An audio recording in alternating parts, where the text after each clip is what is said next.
할렐루야! 반갑습니다. 오늘 예배 자리에 나오신 여러분들 환영합니다. 여러분들이 계신 곳에 하나님이 함께 계시고 여러분들의 범사에 우리 주님이 평강 주시고 무엇보다 성령께서 여러분들의 마음에 감동 감화하여 주실 줄로 믿습니다. 우리가 서로 이렇게 멀리 떨어져 있지만 우리에게 향하신 하나님의 인자하심이 크고 진실하심은 영원하십니다.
이제 묵도하심으로 8월 다섯째 주일 예배를 시작하겠습니다.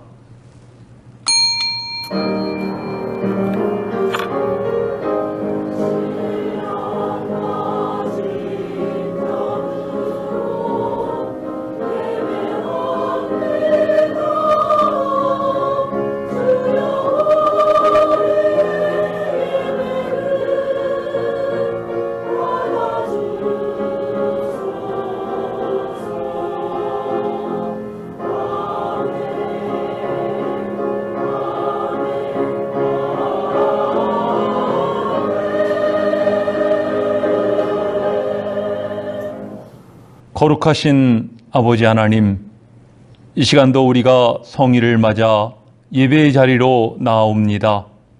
분주했던 일상을 잠시 뒤로 하고 주님을 배웁기 원합니다. 주님 은혜를 사모합니다. 우리에게 임재하셔서 이 예배를 받으시며 예배하는 모든 주의 권속들에게 신령한 은혜로 충만케 하시옵소서. 말씀과 성령으로 응답하사 우리와 함께 하심을 확신케 하옵소서. 주 하나님 홀로 영광 받아 주시기를 간구하오며 예수 그리스도의 이름으로 기도하옵나이다. 아멘. 사도신경으로 우리 신앙을 고백하시겠습니다. 나는 전능하신 아버지 하나님 천지의 창조주를 믿습니다. 나는 그의 유일하신 아들 우리 주 예수 그리스도를 믿습니다. 그는 성령으로 잉태되어 동정녀 마리아에게서 나시고 본디오 빌라도에게 고난을 받아 십자가에 못 박혀 죽으시고 장사한 지 사흘 만에 죽은 자 가운데서 다시 살아나셨으며 하늘에 오르시어 전능하신 아버지 하나님 우편에 앉아 계시다가 거기로부터 살아있는 자와 죽은 자를 심판하러 오십니다. 나는 성령을 믿으며 거룩한 공교회와 성도의 교제와 죄를 용서받는 것과 몸의 부활과 영생을 믿습니다. 아멘. 찬송 29장 함께 부르시겠습니다.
성시교독은 교독문 70번입니다.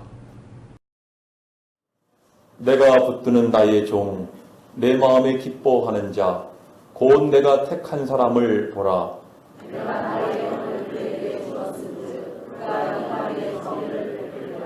그는 외치지 아니하며 목소리를 높이지 아니하며 그 소리를 거리에 들리게 하지 아니하며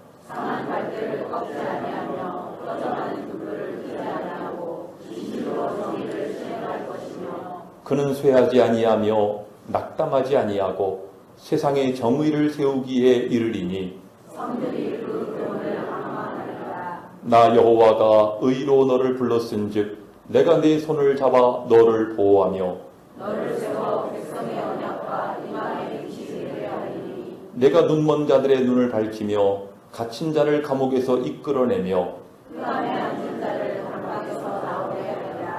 아멘. 지난 한 주간의 삶을 돌아보며 참회의 기도 드리시겠습니다.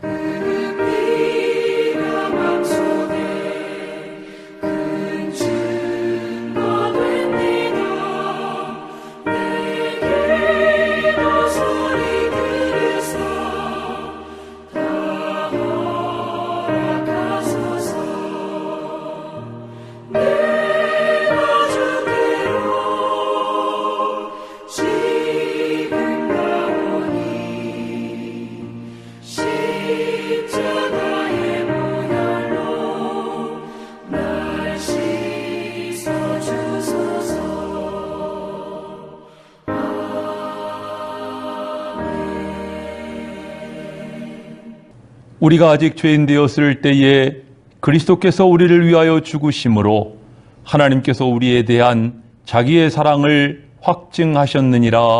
아멘.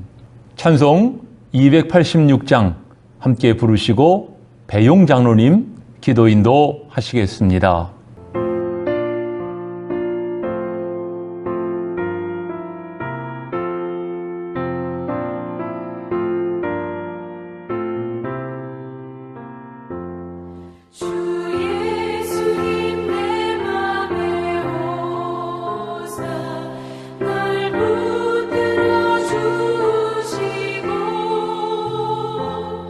내 마음에 새 힘을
다 같이 마음을 모아서 기도드리겠습니다. 지난 한 주도 저희가 평안하게 지낼 수 있도록 인도하신 주님의 은혜에 진심으로 감사를 드립니다. 사랑하는 부모님과 가족, 형제들 그리고 이웃들이 어려운 환경 속에서도 날마다 행복을 나눌 수 있도록 아름다운 시간을 허락하신 주님께 모든 영광을 올려드립니다. 이 시간 저희들이 각자의 처소에서 드리는 예배 이외에도 성령 충만한 예배가 되고 신령과 진정으로 드리는 거룩한 예배 되기를 소망합니다.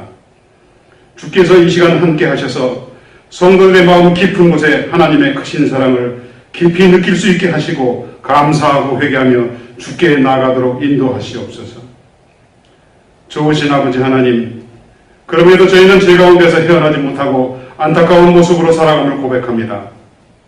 항상 부족하고 어리석으며 이기적인 저희들 주님 앞에 회개합니다. 우리의 연약함을 아시는 아버지 하나님, 다른 이들의 아픔을 헤아리지 못하고 헛된 욕심에 빠져 교만한 모습으로 살아가는 저희가 세상 욕심 내려놓고 다만 주 안에서 빛 기쁨과 평화를 누리며 살아가게 도우시옵소서. 꽉 막힌 눈과 귀를 열어주셔서 기도와 예배로 무장하고 선한 싸움 싸우는 저희들에게 인도하시옵소서.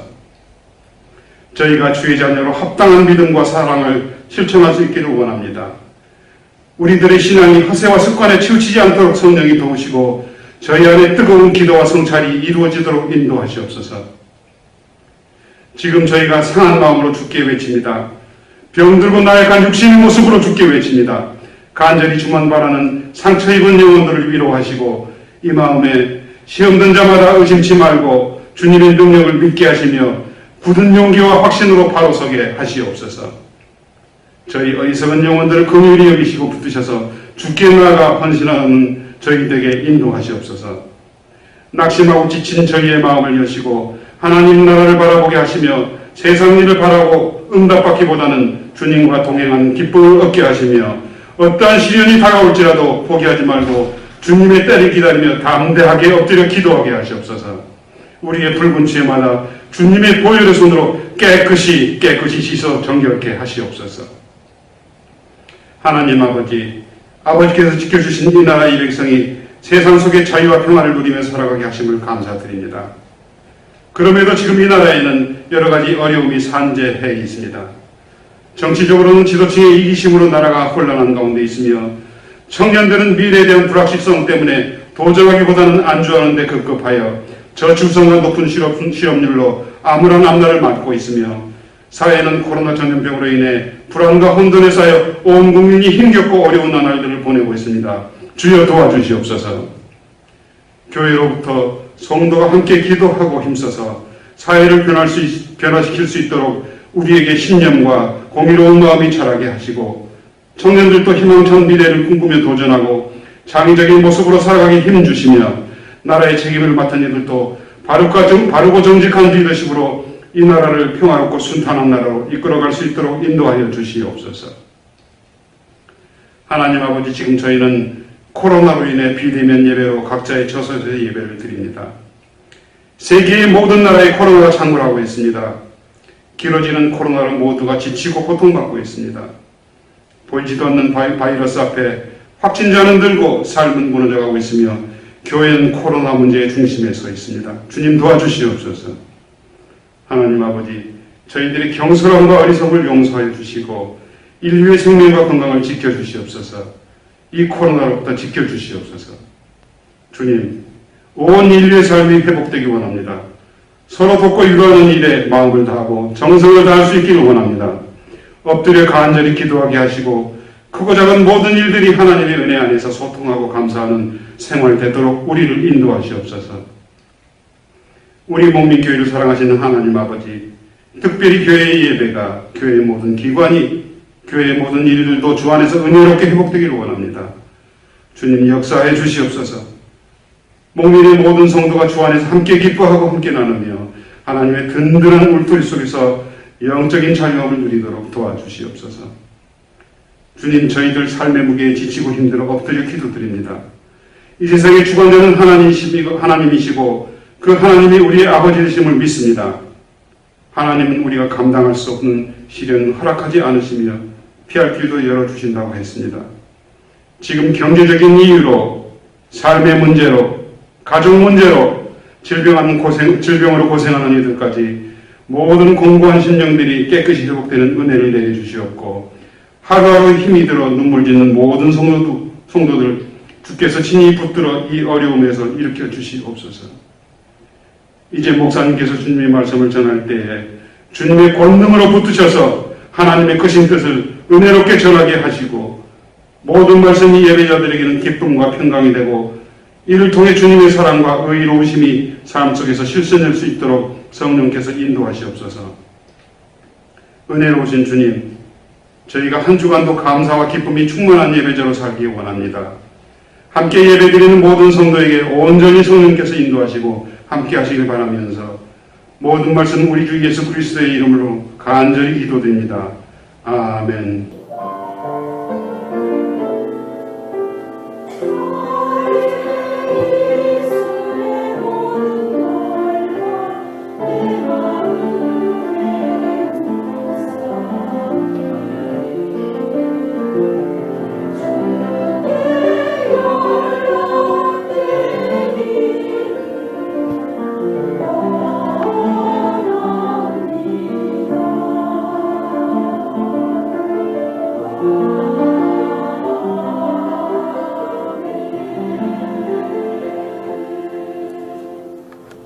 오늘 우리에게 주시는 하나님 말씀 예레미야 42장 1절로 6절 말씀입니다.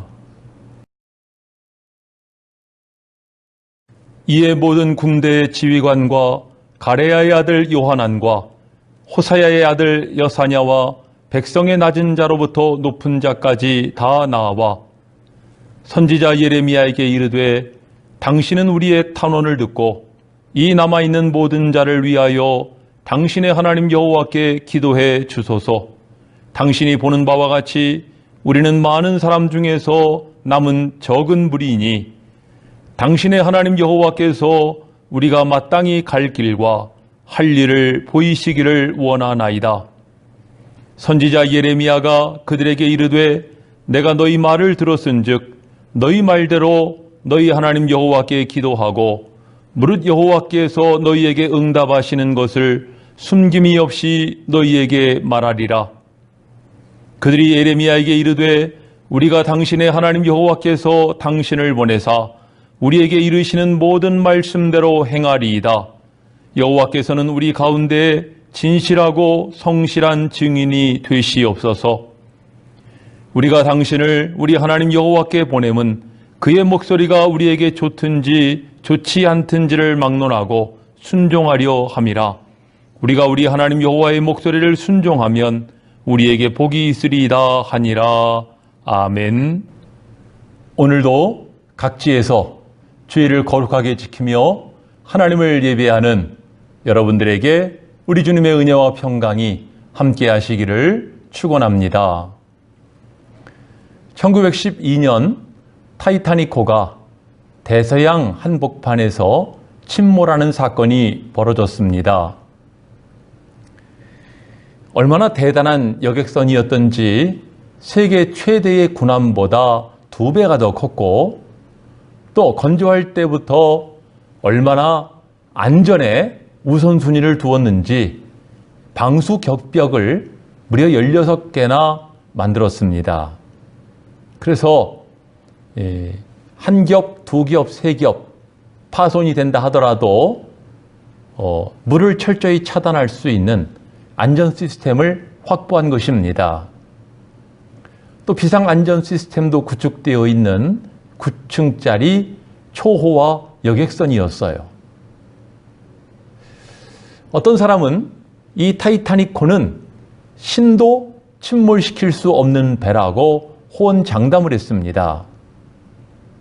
그런데 이 배가 첫 출항한 지 불과 5일 만에 빙산에 부딪혀 침몰하고 맙니다.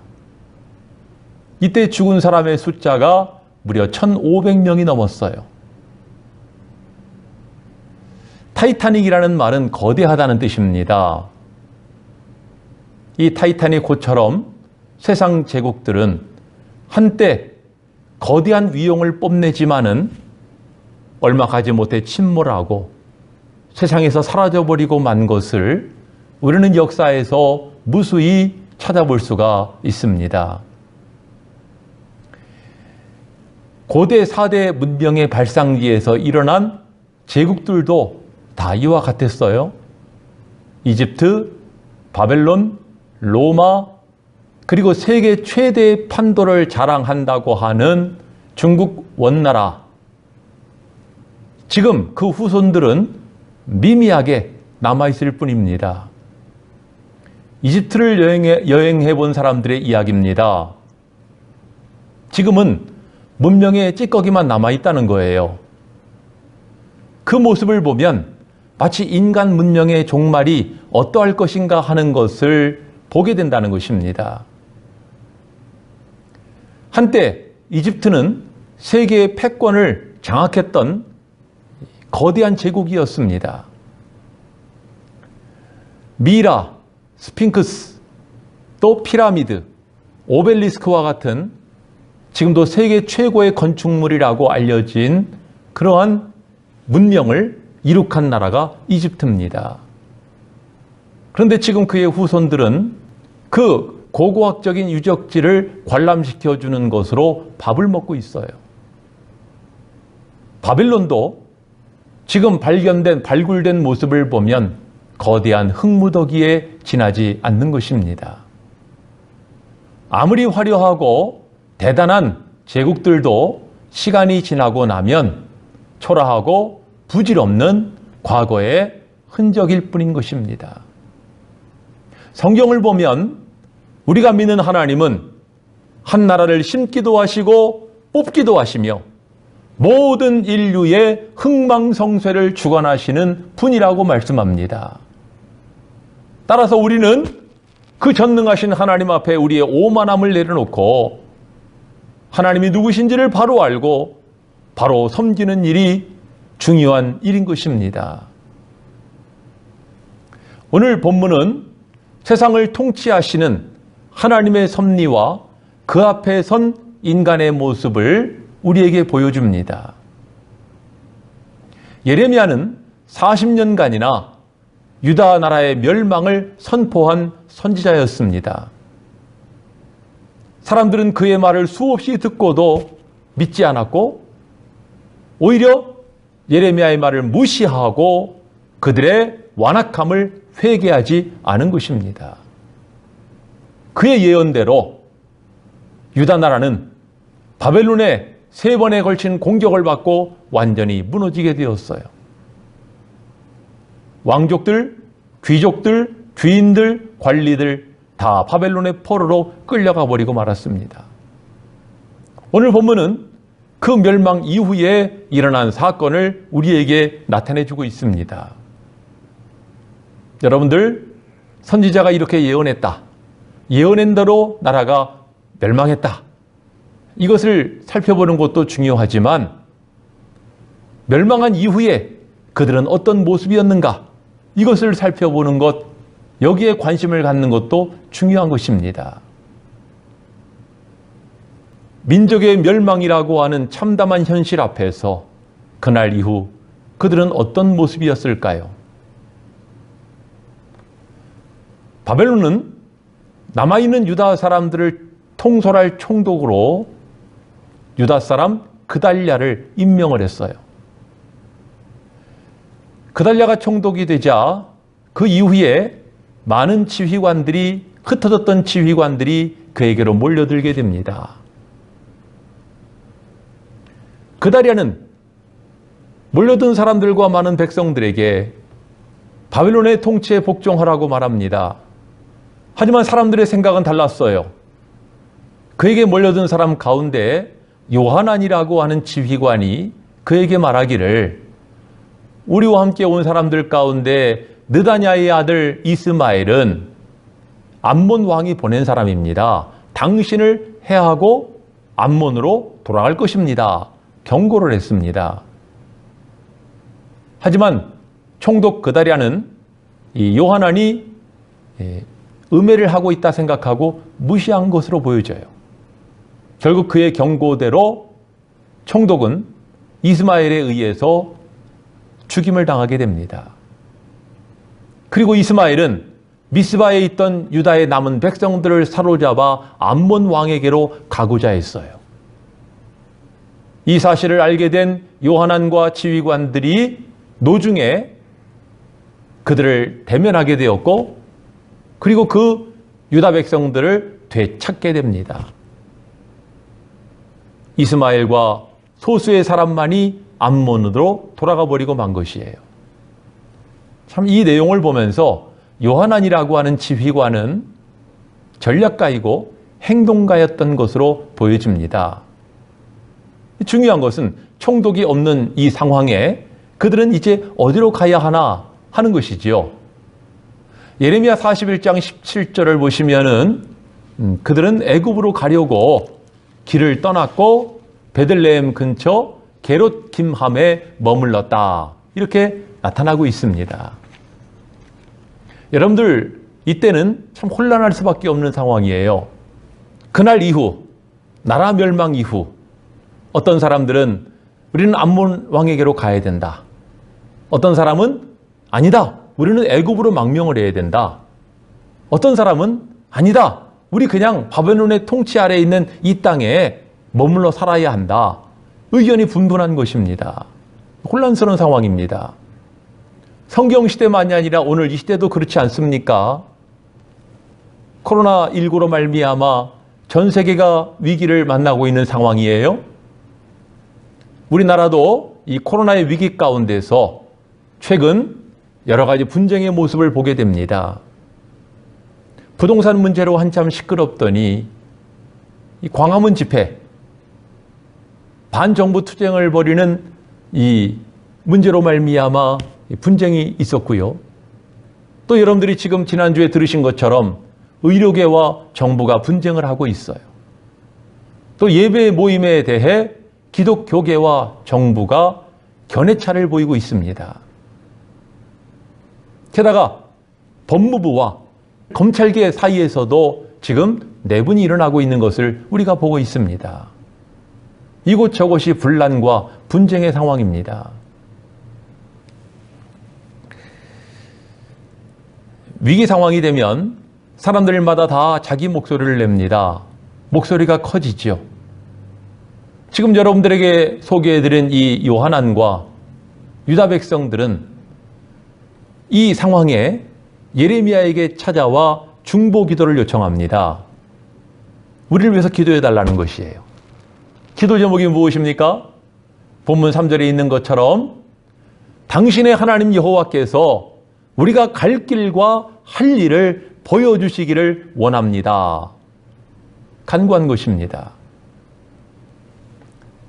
예레미야는 그들을 위해서 기도하겠다고 했고, 그들은 하나님께서 우리에게 어떠한 응답을 주시든지 순종하겠다고 장담을 합니다.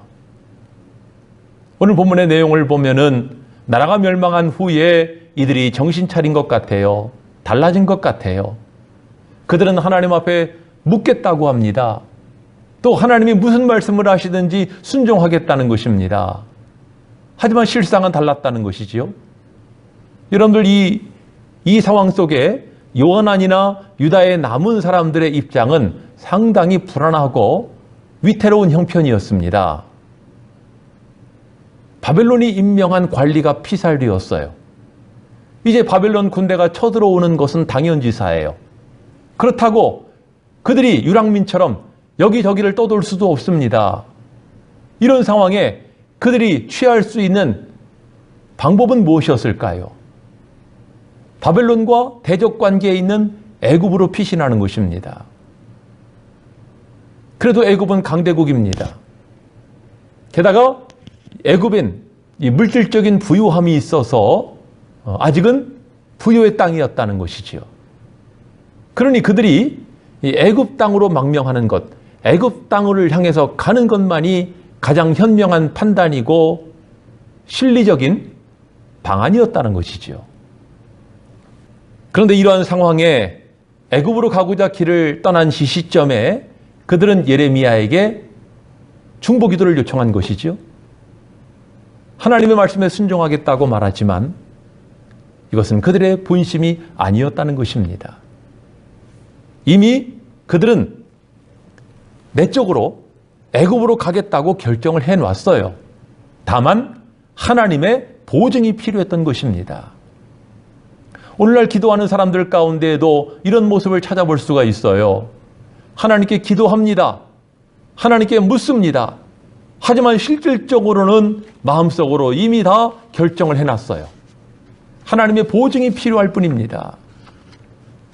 이런 사람이 기도하면 어떤 일이든지 자기 중심으로 자기에게 유리한 대로 해석하고 받아들입니다.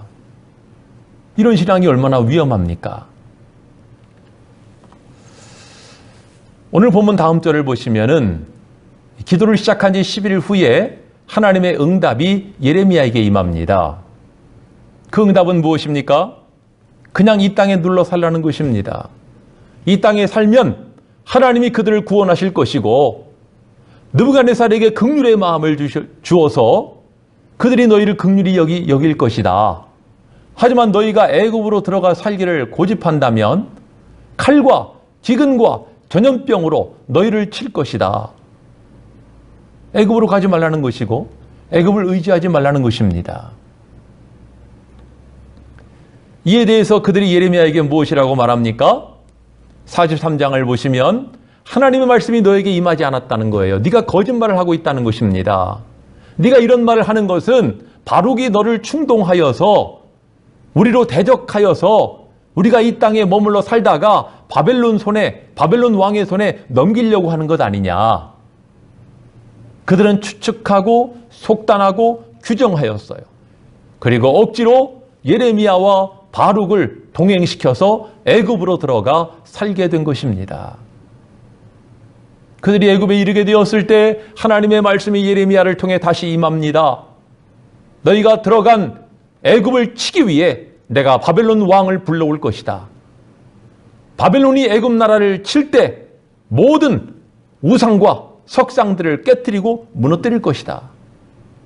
그리고 애굽으로 들어가 살기로 고집한 너희들 내가 처단할 것이다. 너희는 그 땅에서 엎드러지고 멸망을 당할 것이다. 도망한 사람만 간신히 돌아오게 될 것이다. 이에 대해 예레미야가 사람들의 반응에 대해서 예레미야가 하나님의 말씀으로 대언을 하는 것으로 예레미야의 모든 사역이 맞춰지고 있어요. 여러분들 이후에 애굽으로 들어간 이후에 예레미야가 어떻게 되었는가는 아무도 모릅니다. 지금까지 우리가 살펴본 예루살렘 멸망 이후에 유다 백성들의 모습은 멸망하기 전과 다를 바가 없다는 것이지요. 여전히 그들은 강팍했고 여전히 불순종했고 그들은 인간적인 생각을 앞세우면서 구제불능의 모습을 보이고 있습니다. 안타까운 모습입니다. 하나님께서는 오늘 본문을 통해서 우리에게 교훈을 주십니다. 첫 번째는 하나님 중심의 삶을 살라는 것입니다. 하나님 중심의 신앙인이 되어야 한다는 거예요. 여러분들, 예레미야는요, 이 시대의 공공의 적입니다. 누가 봐도 매국노예요. 유다 왕과 백성들에게 바벨론에게 항복해라, 바벨론에게 복종하라고 외쳤습니다. 여러분들 요즘 우리나라 친일파 논란이 일고 있는데요.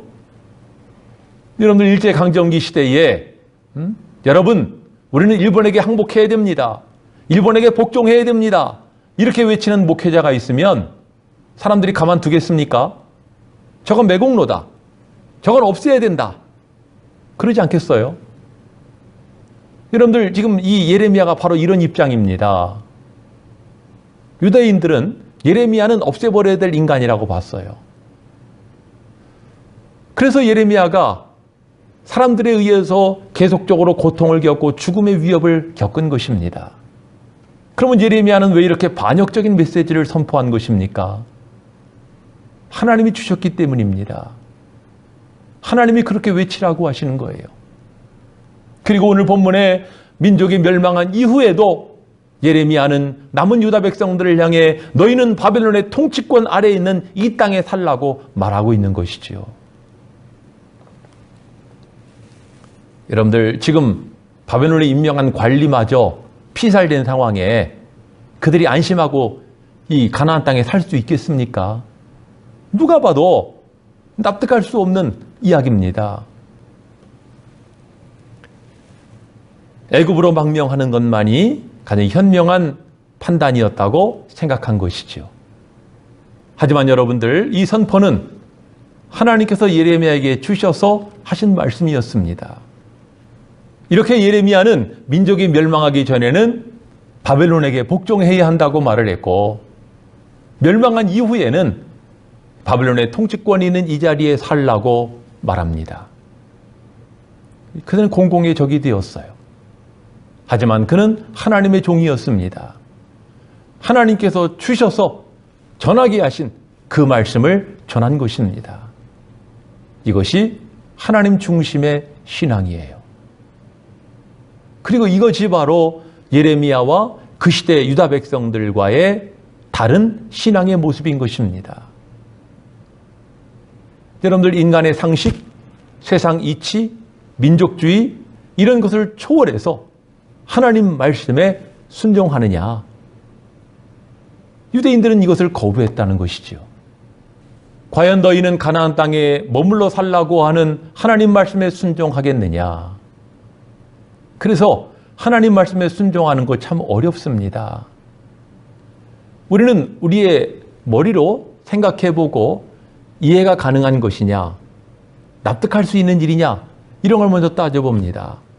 내 머리로 이해가 되지 않으면, 납득할 수 없으면 순종하기 어려워요. 그래서 순종이 어렵습니다. 하지만 하나님은 오늘날도 순종하는 사람을 찾으시는 것입니다. 어려운 날에도 말씀을 따라 사는 사람, 적은 말씀이라도 지키려고 애를 쓰고 노력하는 사람, 하나님은 그런 사람에게 은혜를 베푸시고 그런 사람의 믿음을 인정해 주시는 것이죠. 하나님 중심의 신앙이란 바로 하나님 말씀에 순종하는 사람을 가리키는 것입니다. 두 번째는 진실한 기도자입니다. 진실한 기도자가 되어야 한다는 것입니다. 오늘 본문의 내용을 보시면은 지휘관과 유다 백성들은 예레미야에게 와서 중보 기도를 요청했죠. 하나님께서 무슨 말씀을 하시든지 순종하겠다는 것입니다. 이 말을 듣고 예레미야가 얼마나 기뻤을까요? 아마도 그 즉시로 달려가서 엎드러졌을 것입니다. 그런데 하나님의 그 다음 부분을 보시면은 하나님의 응답이 10일 후에 임했어요. 왜 하나님은 곧바로 응답하지 않으시고 10일이나 있다가 응답을 주신 것일까요? 무엇보다 이 10일이 지나는 동안에 지휘관과 유다 백성들은 어떤 모습이었을까요? 그들의 마음은 급했을 거예요. 바벨론이 언제 쳐들어올지도 모르는데 우리 빨리 결정해야 되지 않겠느냐? 그러지 않았겠습니까? 중요한 것은 예레미야가 10일 후에 하나님 말씀을 받아 그들에게 고합니다.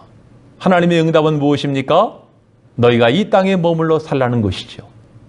그런데요, 18절 앞에 보시면은 이 동그라미가 하나가 있어요, 성경에. 이 동그라미가 있다는 것은 바로 17절과 구분됐다는 이야기죠. 아마도 이 17절과 18절 사이에 남은 유다 백성들은 예레미야의 말을 듣고 자기들끼리 아마 의논하는 시간을 가졌던 것 같습니다. 그들의 대답은 무엇입니까? 그들의 결심은 애굽으로 그래도 가야 되겠다는 것이죠. 그래서 예레미야에게 그래도 우리는 애굽으로 가겠다, 이 말을 하는 거죠. 18절에서 예레미야가 불순종하는 그들에게 이 말, 하나님의 진노를 경고합니다. 그리고 20절에서 그들의 마음을 속이고 하나님을 기만했다고 이야기하는 거죠. 말로는 기도해달라, 말로는 하나님 말씀에 순종하겠다고 했지만은 이미 그들은 순종할 마음이 없었고 처음부터 그들이 마음으로 결정했다는 것입니다. 애굽으로 갈 것을 다 정해놓고 나서 하나님을 기만했다는 것이에요. 기도가 참 중요합니다. 기도하는 거 중요하지만 그 기도가 과연 믿음과 순종의 마음으로 하는 기도냐, 아니면 미리 다 내가 계획을 세워놓고 내 주장을 관철시키기 위한 기도냐 하는 차이입니다. 그들은 그저 하나님의 보증만 필요했을 뿐이에요. 그 보증은 그들의 마음에 안심을 위한 것이고, 또 그 유다의 백성들의 마음을 하나로 규합하기 위한 그런 보증이었던 것입니다. 하나님을 이용하는 거지요. 하나님은 진실한 기도자를 찾으십니다. 미리 계획 짜지 않고, 미리 결정하지 않고, 미리 각본 짜지 않고 진실한 마음으로 하나님의 뜻을 구하는 사람, 이런 사람의 기도를 들으시고 응답하시는 것입니다. 아무쪼록 여러분의 기도는 진실한 기도이기를 원합니다. 셋째는 순전한 신앙의 사람입니다. 순전이란 순수하고 온전함이라는 말이지요. 예레미야 40장으로부터 45장까지 6장의 내용을 이 시간에 우리가 살피고 있는데요. 이 내용을 보다 보면 유다 백성들의 신앙의 본질은 무엇이었을까를 생각하게 돼요. 도대체 유다인들이 섬기는 여호와 하나님은 어떤 존재였을까라는 것이지요. 어떤 존재였을까요? 창세기 44장 15절 이하를 보시면은 그 실체가 드러납니다. 그들이 이렇게 말을 해요. 네가 여호와의 이름으로 하는 말을 우리가 듣지 않을 것이다. 오히려 우리는 우리 선조와 우리의 왕들과 우리의 고관들이 섬기던 하늘의 여왕에게 분향하고 그에게 전제를 드릴 것이다. 그래도 옛날에 우리가 하늘의 여왕을 섬길 때에는 먹을 것이 풍부하고 복을 받고 재난을 당하지 않았느니라. 이 말을 보니까요, 이때로부터 1000년 전에 그들의 조상, 애굽에 종살이하던 이스라엘의 모습과 너무나도 복사판입니다. 애굽에 종살이하던 이스라엘 백성들, 하나님이 세우신 모세를 통해서 구원하시지 않았습니까? 하나님의 능력으로 구원해냈는데 그들은 광야길을 걸으면서 어려움을 만나니까 우리 다시 애굽으로 돌아가자. 왜 우리를 애굽에서 이끌어냈느냐?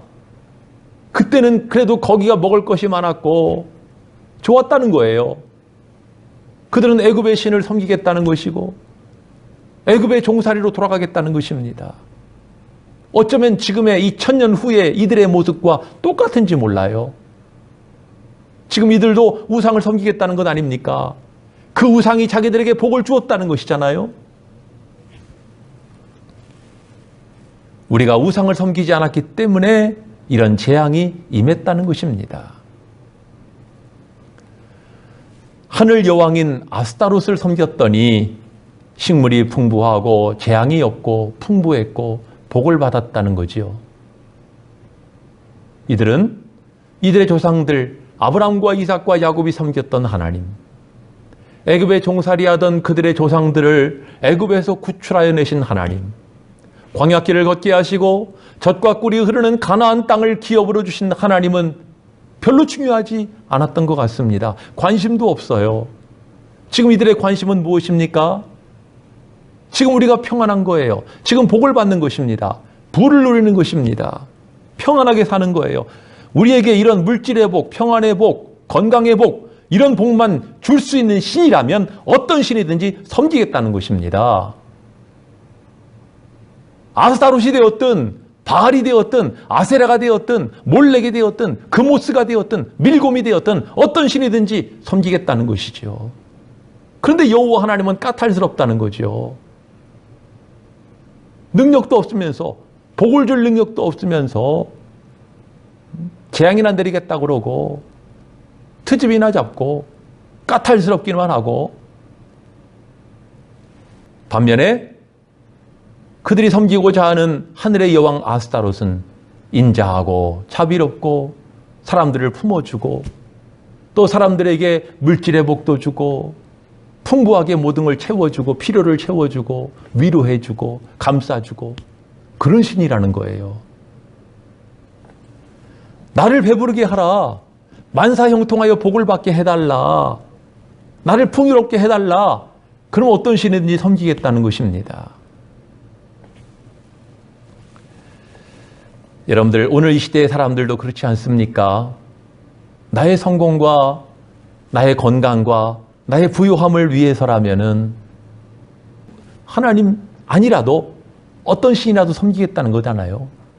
나의 행복과 나의 성공과 나의 부유함을 줄 수 있다면 그 신이 어떤 신이든지 섬기겠다는 것 아닙니까? 여러분들 우상 숭배하는 사람들은 본질적으로 자기 배를 섬기는 사람들이에요.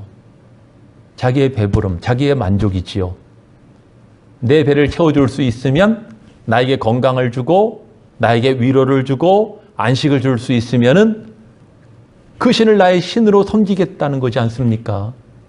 그럼 오늘의 시대 사람들은 복신을 섬기고 있는 것입니다.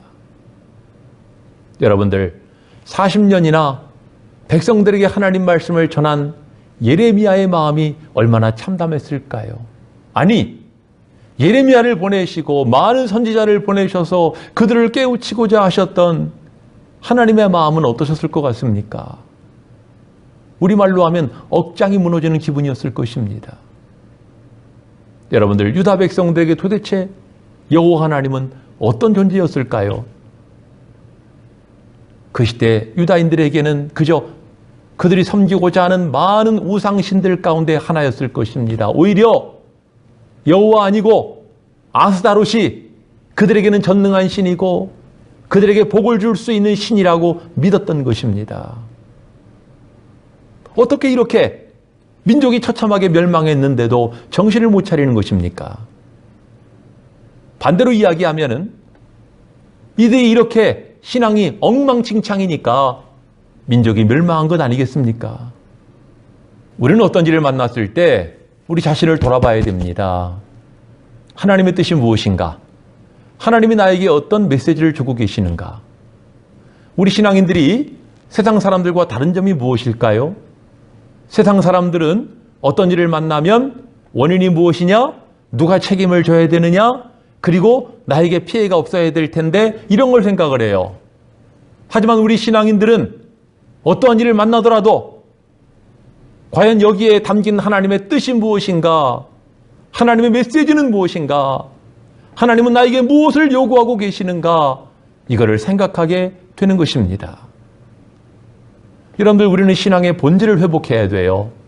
신앙의 본질은 무엇입니까? 순전함입니다. 하나님은 순전함을 찾으십니다. 순전함이란 두 마음을 품지 않는 것이고 오직 하나님만을 의지하는 것이고 어떤 상황에서든지 변하지 않는 진실한 신앙인인 것입니다. 이제 말씀을 맺습니다. 그날 이후 우리 모두에게는 그날이 있어요. 어떤 사람에게는 주님을 만난 날이고요. 어떤 사람에게는 은혜와 성령을 체험한 날입니다. 또 어떤 사람에게는 오늘 본문의 유다 민족과 같이 민족이 멸망한 그런 것과 같은 날이고요. 또 어떤 사람에게는 삶과 죽음의 갈림길에 서 있는 날일 수도 있습니다. 중요한 것은 그날 이후 지금 나의 모습은 어떠하냐 하는 것입니다. 여러분들이 매스컴을 통해서 다 알고 계시겠습니다마는 우리는 지금 코로나 위기 시대를 살고 있는데 이 코로나의 시대가 빨리 끝날 것 같지 않습니다. 시간이 오래 걸릴 것 같아요. 지금 온 세계와 우리나라가 이 코로나의 어려움 속에 허덕이고 있습니다. 어떤 사람은 앞으로의 인류는 코로나와 함께 가야 할 것이라고 하는 끔찍한 얘기를 하더군요. 여러분들 이런 때에 하나님 앞에 우리의 모습은 어떠해야 될까요? 오늘 우리가 살펴본 지휘관들과 유다 백성들의 모습은 너무나 참담하기만 합니다. 그들은 예루살렘이 멸망하기 이전에 이미 그들의 신앙이 무너진 사람들이었어요. 예루살렘 멸망이 문제가 아니라 예루살렘이 멸망하기 훨씬 전부터 그들의 신앙은 이미 무너져 버리고 만 것입니다. 예수님께서는 누가복음 18장에서 촌철살인 같은 말씀을 하십니다. 그러나 인자가 올 때 세상에서 믿음을 보겠느냐. 여러분들, 이어령 교수의 책에 나오는 이야기입니다. 중국 본토에서 패주한 장제스의 군대가 대만에 이르게 되었을 때 이 대만에 있는 사람들을 보고 놀라워 했다는 것입니다. 그 사람들을 보니까 수도꼭지를 틀면 물이 콸콸 나오는 거예요. 이 모습이 너무 신기했던 장제스의 군인들이 너도 나도 철물점에 달려가서 수도꼭지를 사다가 벽에다가 박았어요. 그리고 수도꼭지를 틀었는데 아무리 기다려도 물이 안 나오는 거예요. 야, 우리가 장사꾼에게 속았구나 생각을 하고는 가게로 쳐들어가서 총질을 해대는 황당한 사건이 벌어졌다는 것이죠. 여러분들, 수돗물은 아무데나 수도꼭지 꼽는다고 나오는 것이 아니지 않습니까? 보이지 않는 땅속 깊은 곳에 수도관을 통해서 물이 나오는 것이지요. 여러분들, 세상의 참 복은 어디에서 옵니까? 만복의 근원이신 하나님으로부터 오는 것입니다. 그리고 수도관과 같은 여러분의 믿음, 여러분의 기도, 여러분의 순종을 통해서 하나님의 복이 임하는 것입니다. 이 예배를 들으시는 여러분들, 오늘 말씀과 같이 언제 어디서나 하나님 중심의 신앙의 사람들 되시기를 바라고 하나님 앞에 진실한 기도자 되시기를 바랍니다. 또 하나님이 찾으시는 순전한 신앙의 사람 되시기를 바랍니다. 이 여러분들의 수도관을 통해서 하나님의 응답과 전화위복해야 하시는 하나님의 생수의 은혜가 충만하게 여러분들에게 쏟아 부어지기를 주의 이름으로 축원합니다. 우리 찬송 289장 함께 부르시고 결단의 기도 드리시겠습니다.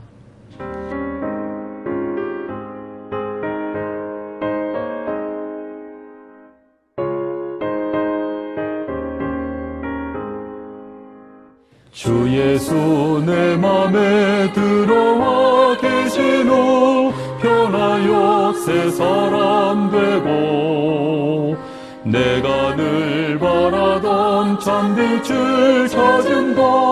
주 예수 내 맘에 오신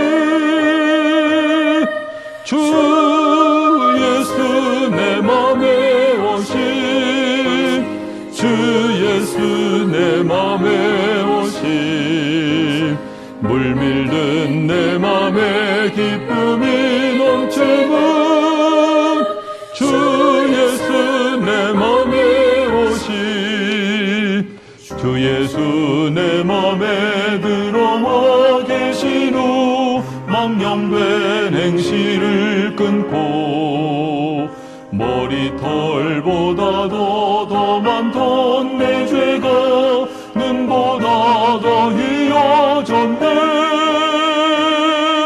주 예수 내 맘에 오신 주 예수 내 맘에 오신 물밀는 내 맘에 기쁨이 넘치는 주 예수 내 맘에 오신 내 맘에 소망을 든든히 가짐은 주 예수 내 맘에 오신 의심의 구름이 사라져버린다. 주 예수 내 맘에 오신 주 예수 내 맘에 오신 주 예수 내 맘에 오신 물밀는 내 맘에 기쁨이 넘치는 주 예수 내 맘에 오신 사방에 음침한 골짜기 가다가 밝은 빛 호련히 비쳐 저 멀리 하늘문 환하게 보인도 주 예수 내 맘에 오신 주 예수 내 맘에 오신 주 예수 내 맘에 오신 물밀는 내 맘에 기쁨이 넘치는 주 예수 내 맘에 오신 내가 저 천성에 올라가 살기는 주 예수 내 맘에 오신 천성에 올라가 주님을 뵈리니 그 기쁨 비길 데 없네 주 예수 내 맘에 오신 주 예수 내 맘에 오신 물밀는 내 맘에 기쁨이 넘치는 주 예수 내 맘에 오신 이 시간 함께 말씀을 생각하시면서 결단의 기도 드리시겠습니다. 주님, 우리는 그날 이후의 삶을 사는 사람들입니다. 어떠한 삶을 살아야 할 것입니까? 유다 백성들과 같이 신실하지 못한 그런 모습이 아니라 하나님 중심의 신앙, 진실한 기도자, 순전한 믿음의 사람들 되어서 하나님을 기쁨으로 섬겨드리며 하나님의 뜻대로 살아가기를 힘쓰는 주의 사람들 되게 하여 주시옵소서. 하나님, 어려운 때지만 하나님 앞에 신실한 성도로 인정받는 저희들이 다 되어지기를 간절히 원하옵나이다. 우리 주님 영광받아 주시옵소서. 이 시간 말씀 앞에서 우리 자신을 돌아와 봅니다. 예레미야처럼 매사의 말씀을 귀하게 여기며 그 말씀에 순종하는 하나님 중심의 신앙인 되기를 원합니다. 또한 우리 기도가 진실함으로 하나님의 응답을 체험케 하시고 비록 험한 세상을 살지만 날마다 순간마다 주님과 동행하는 감격을 누리게 하옵소서. 순전한 신앙의 사람 되기 원합니다. 두 마음 품지 않고 오직 하나님만을 나의 주님으로 섬기면서 어떠한 상황에서든지 변치 않는 신실한 주의 사람들 되기를 결단하오며 예수님의 이름으로 기도하옵나이다. 아멘. 이 시간은 준비하신 예물을 주님께 드리시겠습니다.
이 시간 저희가 소득의 10분의 1을 드립니다. 감사 제목, 기도 제목, 사연들을 담아 믿음과 정성으로 주님께 예물을 드립니다. 주일 주정 헌금을 드리며 여러 명목의 목적 헌금을 드리오니 저희의 드리옵는 예물을 기쁘게 받아 주시옵소서. 이 어려운 때에 저희 가정과 자신이 평안하게 하옵시고 저희 생업이 창성케 하시며 저희 손으로 하는 범사가 복되게 하여 주옵소서. 야베스의 기도에 응답하신 것처럼 저희 지경을 넓히시고 저희로 환난을 벗어나 근심이 없게 하옵소서. 이 예물이 하나님의 나라와 주의 몸된 교회를 위하여 쓰여지게 하시고 주님의 교회가 더욱 흥왕케 원합니다. 육신의 질병으로 마음의 고통으로 신음하는 지체들이 있습니다. 고통 중에 부르짖는 저희의 기도를 들어주시고 우리 주님 십자가에 피 흘리신 손으로 어루만져 주셔서 모든 병마가 물러가며 몸과 마음과 영이 강건케 하여 주옵소서.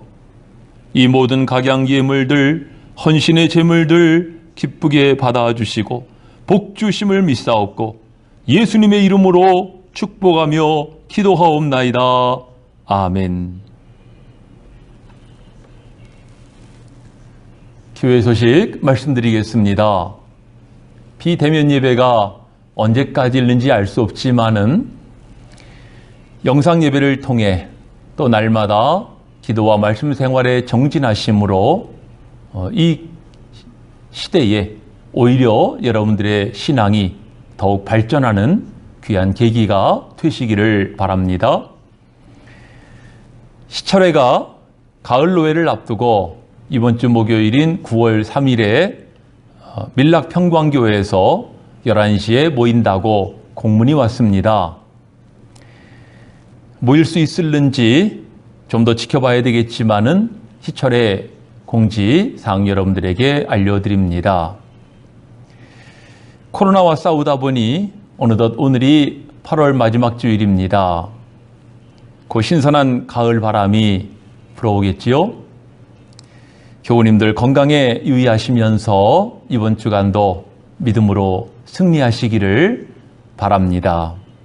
이제 우리 찬송 1장 함께 부르시고 축도로 예배를 마치겠습니다. 만복의 근원 하나님 온 백성 찬송 드리고 저천사여 찬송하세 찬송 성부 성자 성령